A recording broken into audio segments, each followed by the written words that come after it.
मुझे भाई थे एक तरीके से, हर चैनल पे साथ, हर जगह। आप तो बहुत, हम तो आपको देखते आ रहे हैं आमिर भाई के साथ हमेशा से, जिस तरह आप करते थे आमिर भाई का, और आमिर भाई आपके साथ जो थे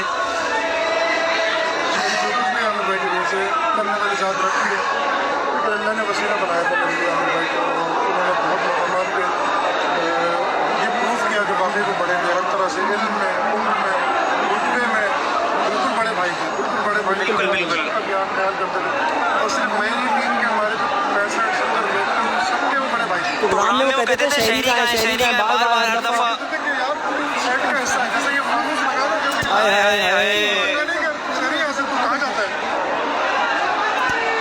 जिस तरह मैं नाम पढ़ता था, जिस तरह मैं कलाम पढ़ता था, अली अली करने के लिए इतना किसी चैनल पे किसी ने इजाजत नहीं है कभी। ये सिर्फ आमिर भाई थे जो कहते थे जो बोलते थे, जो बोलते थे। बेशक बेशक बेशक अली अली करवाते थे, मौलाना हुसैन का जिक्र करवाते थे। बेशक बेशक। अब कौन करेगा? शहरी भाई अल्लाह ताला आपको हिम्मत दे, हिम्मत दे शहरी भाई, हिम्मत करे, अल्लाह आपको हिम्मत दे भाई। बेशक पूरा पाकिस्तान दुआ कर रहा है आमिर भाई के लिए।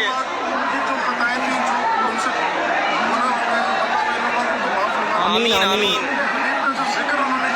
आमीन और जो अहले बैत का जिक्र किया है, बस उसके सिलसिले में आमीन आमीन आमीन।